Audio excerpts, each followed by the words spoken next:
to kisayina to ni na to pa kamal ilungai ding sol tak alian ni aneu khat panina somle thumna to ni na lungai khop ding na kong tel hi to sung panina isim nop deu a hi le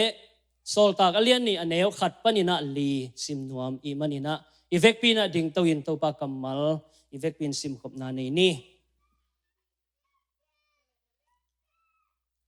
sim ni le khan ni thum Pentecost so au mi kem pe pun khata ipom walai takin wi pinung bang uging khat ong tung bata amaute ki khopna in su kem pe wa ni ko chiang in mei to akiba mei kuang bang kia amaute laka ong ki the thanga ko te in mi kem pe su khat ni amaute kem pe khasiang tho to ki ki mua tua kain minam dang te pau to amal te pau thei sakhi thunget na ni to pa to ni na ko te laka ongomin kamuk le ka kamte ong zangin nami te tunga kule ke tang sam na sakbang pulak nya tin la akipulak akigen nangma thu te na to pa nami siang tho te nun tang na sunga khai chi bangin apo thei na dingin khasiang tho nangma kong samuhi nangma zia bangin ong makain nangman ong lua sukin na wang let na tong tuamin zai sumin son nang makut kwang mo no sa kya pin thung nge nong to pau siano amen to king nei le khaile to ni na hi to kisayina ithulu ding ina khasiang thawin alua mi chi thulu gwan nom hiang khasiang thawin alua mi chu mi ve khasiang thawi lua omina khasiang thawin alua lo mi hi khasiang thaw chapte na pen gum nga khem pewina ilung tang sunga khasiang thaw chapte na jaisu khazi gum pal hon pa sang khem pewin khasiang thaw chapte na akinga hiya ai zongina khasiang thawi lua mi ichi te pen atuam khat hi toimanin piang thak akichi khem pe gum ngaing akichi khem pe khasiang thawina lua kim lo chi pen amasana ke noming toimanin ithulu dingina khasiang thaw I lua mi chi khasiang tho kuate in khasiang tho lua hiam chi aile amasana I dingina pasian poi sagi te nongina kong pai pi laka li chiang zo hanga chumbang chelai na to te aban ki som thei nai loina pasian poi sagi te tua sempilai bu alian som ni le chumna sunga nom hi tua poi sagi te pen pol khate na Israel te poi China genu hi ai zongina lai sang do kamal ia tak chiang ina pasianin bang chi hiam chile keima poi cheimanina ama pasian I poi a hi toy manina hi poi sagi te sunga hi Pentecost akichi pen a poi alina na hi to pen pensil somni le thum sempilai bu somni le thumna sunga kimu hi to hi tak chiang ina poi sagi te sunga poi thum pen pai lo aphamo to unlai takina Israel mi te pasal khem pewina to poi sagi te thuma poi sagi te laka thum pen pai pel mo ding mai tang lak pel mo ding pai tak chiang in zong guak pai lo ding pasien biak piang na gan no mo bang mo sum le pai mo keng ham tang ding chi pen pasien I thupia hiya thuil king na lian som le guk aneu som le guk na sunga na hi to hi tak chiang ina Egypt panina Sinai chiang Israel mi te Egypt panin ong pai khedu Sinai mual chiang pen ni som nga kai hi china nakigen hi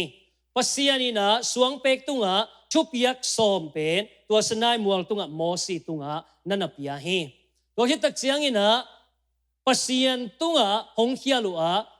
tua Sinai mual nuaya om mi pi pen pasian tunga ong hialina Mosi pen tua mual tunga kai lua pasian to ki ho ai manina ong kai lua ong tuak sukha kai manin mi pi te na o Mosi pen imakai pa pen bang hi yam koi chi yam the non khangin arono ko te biak ding khat ong bol sakin achi te aronina pasian dong lo pina aman na amite kenga tole na nei na van te ong piaun china ngule kham suai te na kai khomina bong no khat biak ding ina bong milim khat na bol sakina tua ong biak naw hangin pasian he ina tua Sinai mual noya om mi pi te tul thum pasian in tua ni ina na that hi Egypt panina Sinai dana igen ma bangina Sinai mual chiang ni som nga na pai ina lai sang do isim chiang ina dena poi sagi te pasien poi sagi te lak panina anpal poi panina sim to sabat sagi azing chiang nisom nga achin ni pen anthak poi china tuani na no te na anthak biak piang na to kei kianga nong pai pi dingu hi china pasien in na vai kha khi sabat ni sagi kal tua achin ni azing chiang le nisom nga ong ching tuani na Pentecost ni anthak poi ni hi Jesus si na zoina atho ki zo nisom nga pen Pentecost ni to ki tua hi toy manina Jesus si na zo atho nisom nga achin ni Pentecost van akazo nisom achin ni tua pen Pentecost ni hi chi tua masana I thei ding ka de hi ai le tu ni na I ding na chu chiam loi sunga sanai mol tunga kipia pen suang pek tunga pasienin at hina amma men aat pen amma ma ina mo si tunga na pia hi lai sang tho chu chiam thak I chiang ina chu chiam thaka hong kipia pen suang pek tunga kia non loina tu ni na lung tang tunga ong kia ta hi tua pen jesu khazi gumpa hon pa asang te na lung tang sunga kha sang tho chap te na ichi chi pen tua hi a tua ina nang pen gum nga na hi lam ong kitel sakina jesu sunga khamon na nei lam pen na lung tang tunga khasyang thoi sil tup na to akichiam te a hi tua sil nang sunga om na hiam khamon na ichi lungmon na ichi khasyang thau chap te na nga ichi tuni na inei kim tak pi hiam chi tua isit ding ina gen nom hiam to hitak chiang ina thu chiam lui ia chiang ina sanai mol tunga akipiak lai takin mi hing tul thumina si lo hi ai zong ina thu chiam thakun sung ong tun tak chiang ina Pentecost ni ina mi hing tul thumina nun tak na nga o hi kha siang tho ong ki buai na pi tain dei takin jesu thuang genin no ten singlam te tunga na tha upen pasianin hing ki sakina ama pen pasien tapa tak pi hiya amma na upule no ten ki selo ton tung nun ta na nga dingu hi china hang takina ong gen tak chiang ina tua ni na jesu gumpal hon pa sang mi hing tul thum ongomina tua ten ton tung nun ta na ong nga hi tu chiam lui sung ia chiang ina to pa tunga an thak to biang na ki pai pia tu chiam thak ia chiang ina to pain eite an thak a hi kha siang tho hong pia a hi hallelujah tu chiam loi hun sunga to pa kianga an thak ki pai pi na ai zong ina tu chiam thak tak chiang in to pan amma kiang pana ong pai pa kam cham a hi an thak kha siang tho ong pia a tua kha siang tho nang le ke ong ma kai in na lam khel na ding pan na ni sim nun ta na dinga na kal suan zia dinga to pa na biak piak zia ding to pa na ho pi zia ding tua ong ki pia an thakina nang ong ma kai kai a hi hallelujah toy manin tua ong ki pia an thak a hi kha siang tho khat ve khut bet na to mok ni tua pen jing ni na ong ki pia hiam chile kha siang tho ong ki buang ni Pentecost ni na tua an thak ong ki pia chi pen tu ni na thu chiam thakun sunga imu a hi thu chiam lui hun ia chiang in ha thu chiam lui hun ina an thak a hi silngo solo an lum ni pen pasian kianga ki pai pi hi sorry silngo so mo silngo so an lum ni pen pasian kianga ki pai pi a thu chiam thakun tak chiang in ha silngo so a hi minam ni jiu mi le gentle mi pen pasian kianga suak ta takina ki pai thei ta hi tel thena thu chiam lui hun sungina silngo so a hi an lum ni pen pasien biak piang na dingina Israel mi te na pai pi hi silngo ki so in tua lai muna silngo so te pen po mi na silngo so lo te pen pe kina khau ma ma hi ai zon silngo so pen duai ina mo ikandan mata so da iso dan hi tua un lai takina amau silngo so an lum ni pen pasien kianga biak piang nai na pai piwa ai zong ina thu chiam tha hun tak chiang mo nei nang le ke gentle mi jiu mi khen na om non lo ama kiang azuan nom khem pewina ki zuan thei ta a tua pen kha siang tho hang a hi hallelujah toy men tu ni na ong ki pia pen an thak a hi kha siang tho hi tua ge nom hang e ai le tu ni na ikikup ding khat na a bang dei ka hiam chi le tua an thak ngak ding in mi bang za tunga ki gen hiam tua an thak ngak ding ina mi bang za tunga ki gen hiam sol tak alian khat aneu lina isim chiang ina bang ki mu hiam chi le amau te to om khop lai takin ama in amau te kianga Jerusalem khuwa panin pai khe kayun la no te kianga ka hong gen sa ka pa hong kam chiam thu nanga kun amau te to om khop lai takin achi pen Jesu to pa Jesu again nom hia tua lai hun sunga a om pi chum mi khem pe tunga again a hi no te na pai khe kayun Jerusalem panin na pai khe nai kayun ka pa hong kam chiam a hi nanga kun china vai kha ki kwa te tunga nga vai kha hiam koren masa alien som lenga aneu guk nai e chiang ina tua chiang in chum mi zanga valte tunga thakhatin kilang hi tua mi zanga valte pol khat asi khitte hangin atam zo nung talai u hi avai khak thu pen hi zanga valte to aom khop lai tak zanga valte kianga akilat hun lai taka avai kha hiya kei pen tu na pa kianga chia ta ding hin van tunga pai ding kai manin no te na hin mun panin na pai khe kayun la no te ong u ding ong ma kai ding no te lamong lak ding a hi pa kam chiam kha siang tho nanga kun china zanga valte tunga na vai kha hi ni na hi bangza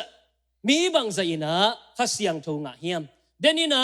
zanga valte tunga na vai kha ka ai zong ina tua zanga valte laka mi bangza in tua akipeding an thak a hi kha siang tho nga hiam chi ye chiang ina sol tak alian kha daneu som lenga panina som leguk ye chiang in tua hit a sol loin chum mi zakal le som ni bang aki khop khom lai takun pita hong ding in thu hong ge na lom te o Jesu aman te lam alak Judas thu khasiang tho in David panin again khol na lai siang tho sung thu atun ding kisam hi kong lai takina za le som ni bek omu hi to lai ta mountain chungen khomin omin to lai takina pita ina Judas tang ina mi khat itel kulding hi to pen David tunga khasiang chon nalak kinai manin eiten itang tun sak kulding hi china napula ka amaute na to khit chiang ina mi ong telina mata mato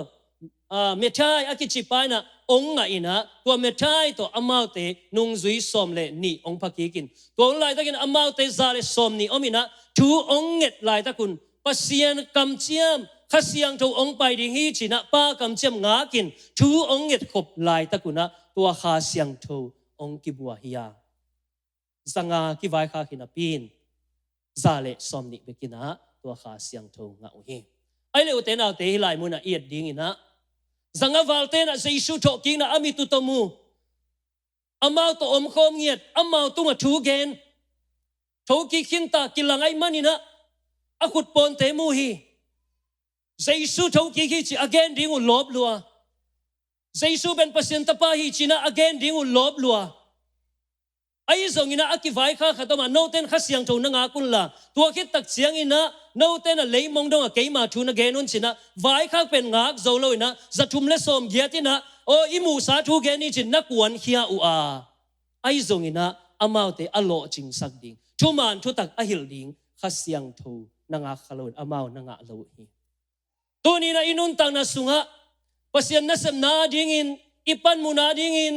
khan to na i dei luan manina khat ve chiang in lob lo thei pasien lam la na ngai lo pasien i ho pi na zalo pi na mi hing siam na suangin mi hing pil na suangin i thei na suangin i nei sa suangina kal suan kha thei i manin tua muna sup na oma a hi ding za lo ching thei lo a hi ding za gwal zo thei lo i chi pen tu ni na ong ma kai ding kha siang tho i dot lo man i ngak lo man amma ma kai na i zui lo man ai le hilai muna zale som ni te na tua kha siang tho na nga kina thu na nge nu hi thuak zo na ngak zo na ichi pen number khat na akipat na gwal zo na kipat na hi lo chin na kipat na hi dau pai na kipat na hi na lam dang pian na ding ina kipat na hi toy man tu ni na to pa ading na ikal suan siang to pa ading na khat be isep chiang ngak zo kisam hi khasiang tho makai na ngak ding khasiang tho ho pi ding aman bang chi bangina ong makayam chi pen tu ni na akisam ma thu mangil lo ding hi hang china tu ni na ki han thon nom le ki vai khang nom hiang thum na a khasiang tho suk khang mi ai ke le khasiang tho i lua mi tua za le som ni te ben khasiang tho ina ong lua tau hi tua khasiang tho ina bang chi bangina ong lua hiam chi le mit to ki mu lo tua hui nung bangina amma ong ki pe ina tua za le som ni te ong sukhan amau te sunga amau te tunga wang let na ong piai na tua bangina ongom hi tua ki tak chiang na lei to ki bang pian mei kuang to ong kilang hi tuni na itei dinga mo khasiang tho na sep na pen mit khong to ken sat lo ding hiang pil na lei tung pil na khong to te mong mong lo ding hiang mi khat khasiang thon azat nop dana azang hi le lai ve tua chi zat ding tua chi ding chi pen ama I pong ti ni om lo ni ama definition gen thei om lo aun nop banga khasiang thon zang thei aka no le kap che akun nop le ku che bang chi ba kilum kung nop le kilum kuk thei ama om pi zia tua ki tak siang ina kam tuam pau na to om pi nop le alon nop le long thei tua pen khasiang tho in ni ya ma tua bangin ong long ding hi chi pen om lo toy manin tu ni na khasiang tho I lua mi te ina tua bangina amau khasiang tho I suk khang na nanga u hi hui nung bangina amau tai zong ina lei to ki bang mei kwang pian to tua ki chiang na pasian ading ina amau te ong tha hat sem hi ma to pi ta bang chile hang alang thei ma mi khathia ai zong ina khasiang thon pentecost din ong lua tak chiang hang san takina Jesu thu ong gen chiang ina mi hing tul thu mina pian thang na ong ngai pasian na sep na hang san sem pasian ading in tha hat sem hi tunina pasian adi ni kalson na por pisunga panmun inai na isem na makai khat isem na tawan khat inai na mi hing nei manina mi hing kai manin kathanem hun tamma ma ai zong ina to hun chiang to pa khasiang tho ong lua in ichi ding nak pi takin kisap ni hallelujah to lo pi ina han siam tom to pai lo to pa khasiang tho ong lua o khasiang tho ong lua o na zia na tong ong hilo na lampi ong hilo ichi chiang abei sa inun ta na sang to pa khasiang tho na ong kal suan pi dan ongom pi dan nuam zo hi praise the Lord pasian ading ina paulap nei lo hi paulap nei lo tua mi za le som ni te khasiang thon ong lua tak chiang amau paulap pom lo Jesu ading in ong nung tata anun tang na te Jesu ading ina ong piao hi bupyan again ding ina ong kal suan tao hi tua mai na amau bang chi paulap tam lua hi to pa na khut pon kamu ke le achi ma bang bangai zong ina ke kanun tang na ka kiwang na ahi ya galile dunga pai king ningin kagun kuang ma hot king ning kangen ma pai king ning paulap tam pi om hi ai zong ina tua kha siang thon amau te ong lua tak chiang ahu san top dong ina Jesu adin ong nung ta u hi hallelujah praise the Lord uten autte nule pa te tu ni in kha siang thon ong lua le mo nanun tak na to pa ading in nang koi chi banga pe kheding nan nei sa te koi chi banga pe kheding tua pen kha siang tho I lua na tung ton ina kal suan ding hi te ni dang in ai sik thei mi khan nei le kha siang thon ong lua tak chiang o kha pasian ading ina bang le anei ven mani kengin to pa ading in chin piak hiat ngam na ong mai ni dang ina thungen thei ke ma te ai zong ina kha siang thon ong lua tak chiang kha siang thon na thunget zia ding ong hilina to pa to ki khol nuam sa hi te koi manin to ni na kha siang thoi ong lua ding pen nak pi ta kina kisama kha siang thon ong lua thei na ding in dena again tua kha siang tho ngakin tua kha siang tho to ho lima ama hun pia a iom ding pen nak pi ta kin kisam hi kha siang tho pia wang let na nga ding hi ni dang ina amau te nga beng te hi ai zong ina kha siang thon ong lua tak chiang amau te wang let na to ong kidimin pi ta bang dik takina kha siang thon zang ai manina ama e wan te zong ina alim te to mi china te dam zia hi pau lam dang te pau the hi speaking of tongues pau lam dang tunina himuna hian na tampi tak om hi ai zong ina tunin himuna ken ka hian no pina pau lam dang chi sang kha siang tho piak kam tuam pau the yu hi praise the Lord mi hing pau hi lo hi kha siang tho I piak kam tuam pau ama ong pau hi ilai muna kha siang tho I piak kam tuam pau ni dang ina khallo na ongom chilai na kisin saka to pen man lo hi akisam namun le alunggul mi te tunga khasyang thawina piahi ong kisin sak le to pen aman lo kam tuam hi kisin sang na panin nanga kam tuamai le aman lo hi ai zongina anga kinsa ka den thuang nge saka tua tung to ni na ong ki pethe hi tua bangin hi in tua chi tua pada nanga ai le aman lo kam tuam hi ha tua pen kisik kik ding khasyang tho kyang bel ding kisik kik ding aman kam tuam ong pia in na chi le na pau dan ong kilai ding hi na kam tuam agin dan aluan dan ong kilai ding hi ai zon hilai muna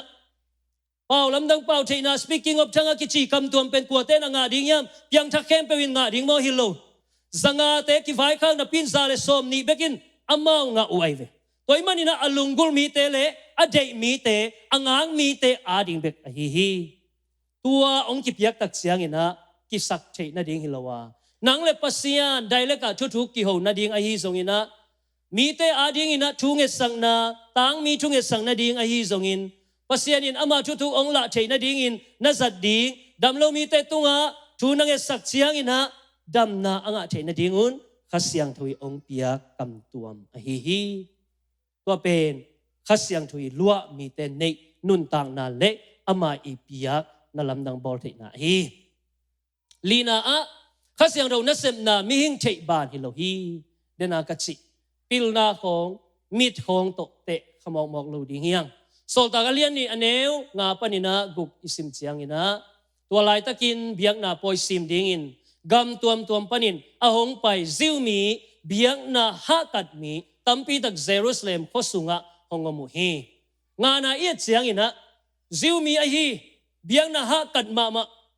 ziu mi sunga biak na hakat mama ina poi akichi te asim ding ina gam tuam panin apai mi tampi tak mi pil mi hao tampi tak ki hel hi gung na hi uging azagu chiang in mion tampi tak hong ki khomu a hi Jesu au mi te thu gen pen amau pau chetin zau a hi manin lamdang asama mau hi ming mit mu na to ai tu te lamdang sama ma abang chi hiam hi mi te china amau lamdang sai na ongom hi bahang pasian na sem na ai manin ming tel zo ding na pasianin na sem ngei lo hi amma i nasib dan amma i hongi dan pen ai hi chiang khat itel the na ding ina akam malai siang tho ong pia a avek ina tel the na ong pelo hi tua ma bangina amma pen polwin an ma bangina ai mil ina amma imu hi ai zon ni khat ni tak chiang ina amma pen akilang tangin tel takina imu ding hi cha tua hun pen ong tung nai lo tu lai tak pen to pa ai mil ong i dan amai wang liet dan itel ai chiang khat tel thei na ding chiang bek ong kipia hi ni khat ni tak chiang amma awang le tak na athu pi tak na ni khat ni tak chiang imit ma to mu ding hi ai zo tu lai tak pen ai mil lina akimu hunia tua ma ban hi lai muna khasyang thoi na sem na pen biang na mi akisate chu mi akichiten mi pil akisa mi ha akisate na ama min mu na tong hite lamdang sa chiang le ongomu hi ming thei na pen ki chiang tan hiya ai zo na khasyang tho sep na pen ki chiang tan ngei lo hi na sep dan hong ki lakzia denina igen ma bangina hui nung bangina hong ki lang ziaw mei kuang bangina hong ki lang ziaw hi matelian som le ni aneu som chum le khan na iet chiang ina tua ai manin no te kianga konggen ina ming te kampau khil na le gam tat khil na te ki mai sak thei dinga ai zongin khasyang tho lang pangin again se te ki mai sak lo ding hi hun nung sunga khasyang thon na lamdang semina mi te tunga wang le na pia ina china te dam sakhi wa hun siang ina nang azenzenin mo sak na khong ong lut khak le tuni in ilai siang tho na ki pokin ilai siang tho ina kha siang tho alang pang te le again se te amo naw ki mai sak lo ding chi pasianin mai sak lo ding khat ne ya khasyang tho alang pang te khasyang tho again se te nanun tang na sunga na bol kha mo na tampi takte pasianin ong mai sak lua Jesu khasi hangin ong mai sakhi mai la muna bol khalai ni te to da jong ong mai sak lai ai zo na khasyang tho na gen siat khak le pasianin namo na ong mai sak lo ding hi toy mani te na te tu ni na to khasyang tho inasep nate tua kha siang thoi ong luan zia mi hing min mu na le ngai sun na to tel thei hilo ai manin tunina ikikep ding nak pi takin thupi hi anga na a khasiang tho su khang mi pian kelam dang hi khasiang tho i su khang mi ai kele khasiang tho i lua mi alua mi te pian kelam dang hi sol ta lian ni aneu sagi panina giat na sung isim chiang amau ten hi tu lam dang sama ma hi manin hi tu gen mi te pen galile mi vi ve hilo a hiu hiam denina biang na mi pil mi hau poi sim ding ina Jerusalem kwa apai mi te biang na ziu biang na aha kan mama zuda biang na aha kan mama teu hi ai zong ina to Pentecost ni ya zale som ni te tu khasyang tho ong ki buak chiang in tua te na hang san takin pasien chung genin kam tuam tong pawin chuang gen zia zeu chiang hi tua akima pampana en mi te na lamdang sai na hi mi te abang chimi hiam Galile mi vi ve hilo hiam sina ong gen hi Galile mi ichite kwa te hiam den te ending hiang yan na a tua hin apin bang hangin amau te thu gen pen eima pau chiatin za hi hiam tunina amau khasiang tho i sol bangina khasiang tho i piak bangina ong gen u chiang ina bang pau ki thei ke ai zong in aza mi te na amau pau chiat to za hi gam tuam panin payu hi Arabic pau to bang pau to atuam pan apayu hi ayang kam hiat kullo khasiang tho ina amau pawa na he ziaw toy manin tunina khasiang tho na sep na ichi pen tua hiya tunina tua mi zal som ni te akima pam te na simmo bol himi te pen Galile mi vi ve hilo hiam Galile ichi te kwa te hiam eni pau koi Galile gam sunga mi pil mi siam omlo mi te na agam veng te na anewet mi te tua Galile gun sunga kile in ngen khato gun kuang khato akile le lel teu hi ai zong ina khasiang thoin ong lua tak chiang tua Galile mi te tung panina na lam dang ong piang zia zia hi mi te na Jesu gum pale hon pan ong sang hi tunina na pil na thei na hi masalowa khasiang thon nang ong lua ding thu pi hi na thahan na hi masalowa khasiang thoin nang ong lua ding thu pi hi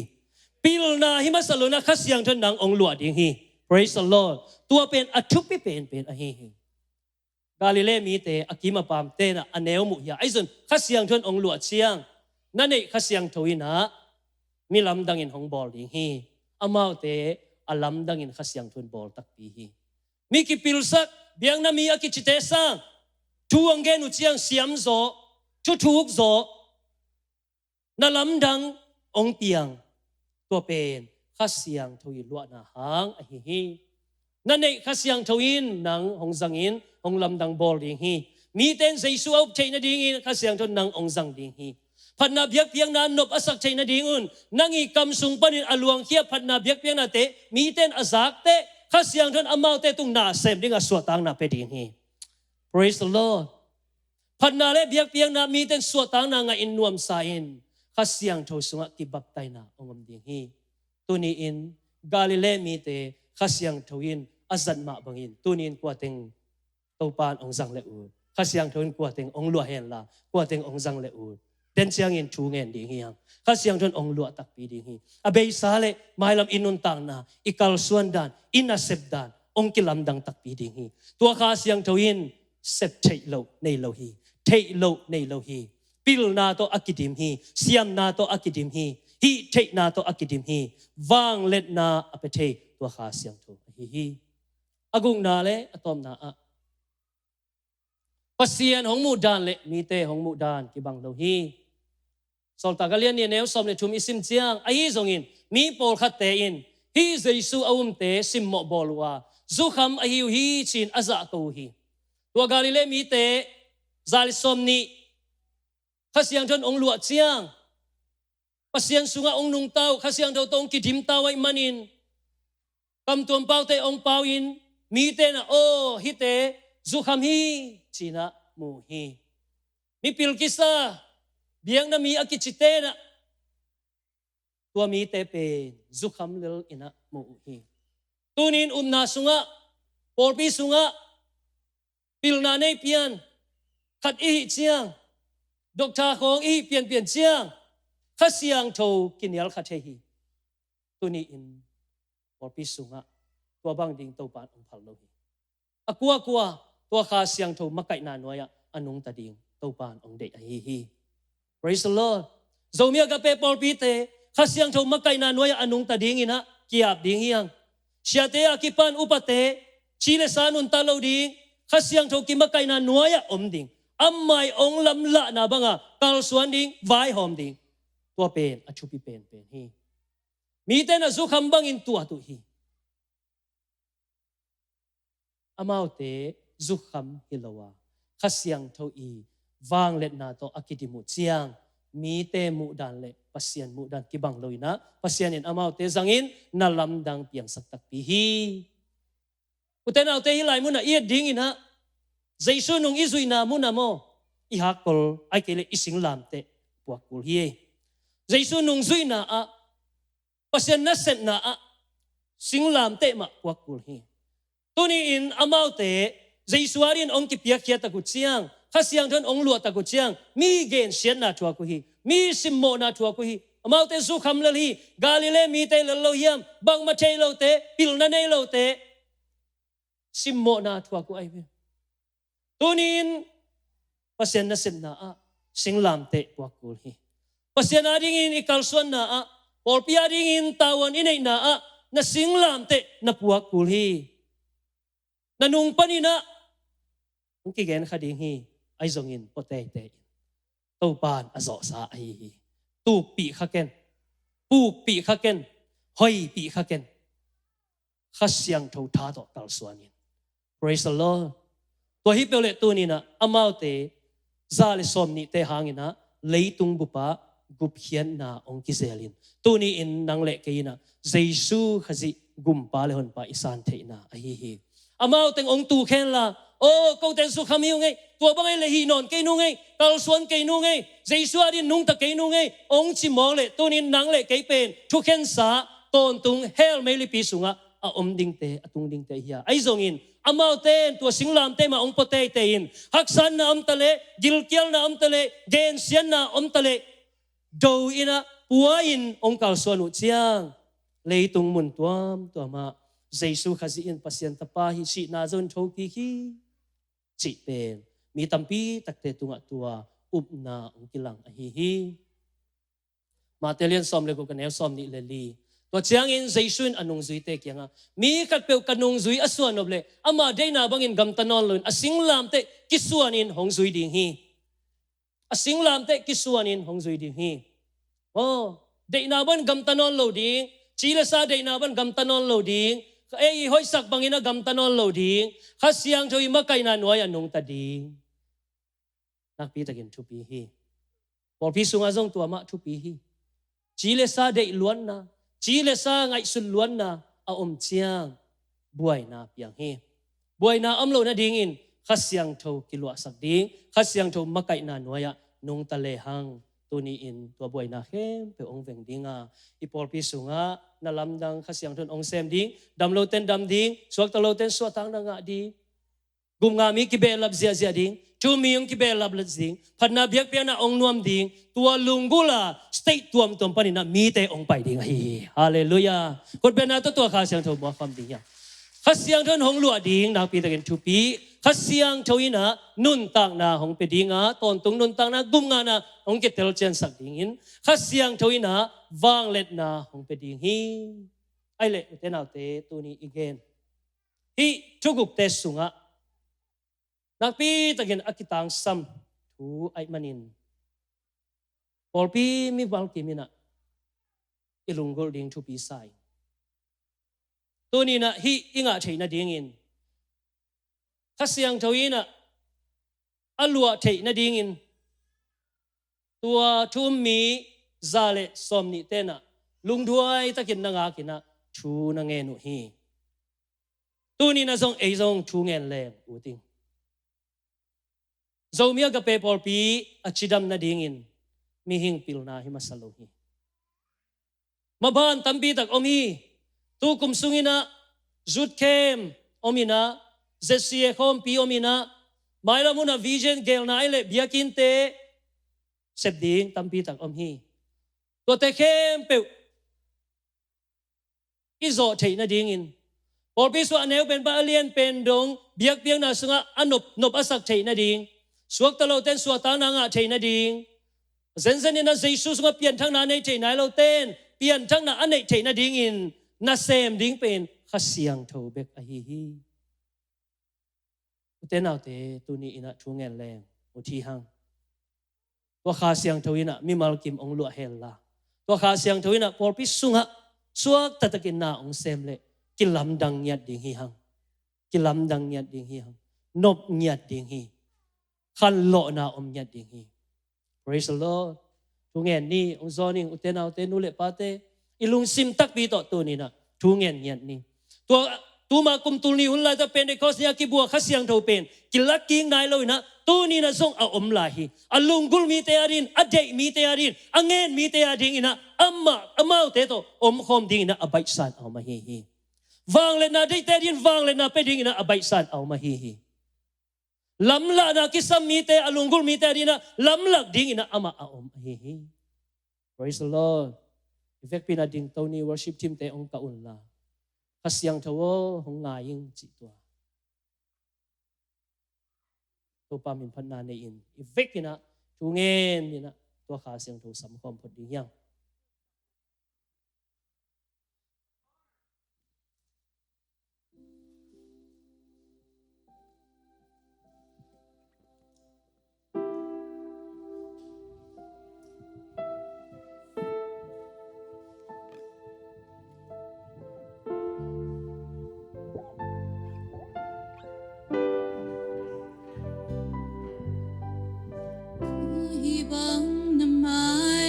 không xóa lung sim tak pi to khasiang tho sam ni mo lung sim kem bel kong sung kia kong lung guli nang be kong aki ke hong ho bi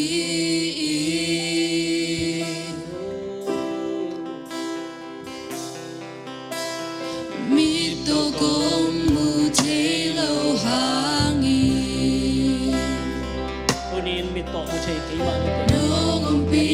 ama ong lon na ama ong pi na tunga ong kilang nyat ding hong nu siang lo ama na ong pi le mo ama na lo kunin na ban kim te ku sa kunin na nanan na san na te ong la kya sa ding nalungkam sin kam na te ong la kya sa ding aksa na san na te ong la kya sa ding siang cho hôm nay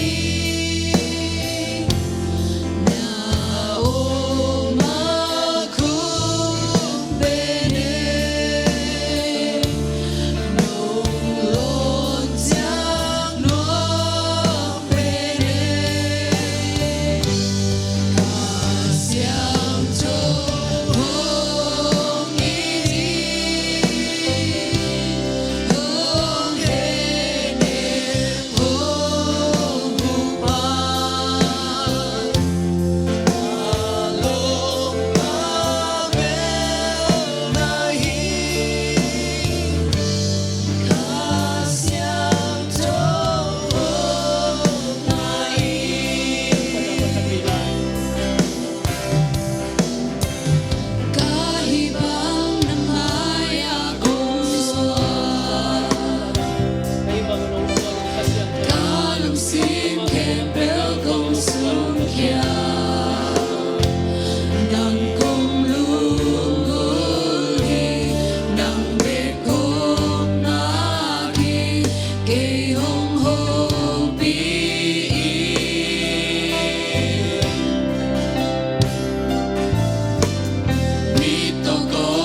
pahi. Oh, nang masete na doon nagkisang pahi ito pa. Hallelujah, oh luyan na, oh nakayo na, oh luyan. Nang makatang pahi, nang makahan pahi, nang manisim ang makaipahi yan. Nang manisim tanong na,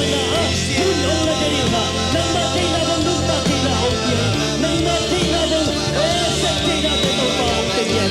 Kasya sa waong ngayon, kasya sa waong ngayon. Oh, kasya sa waong ngayon. Paulong guli, kung kisang sensei. Zani ka kisang santurin, kung kisang pagogin. Oh, nang maulong ito, ito pa.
Upao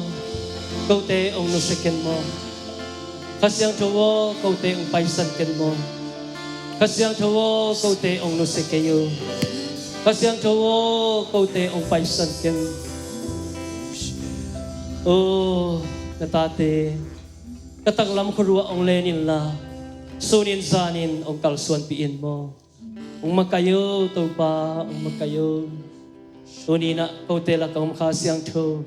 Pentecost niya kibua kasyang to. Ong lian sa kung patoy na sangpen ng maong piaong.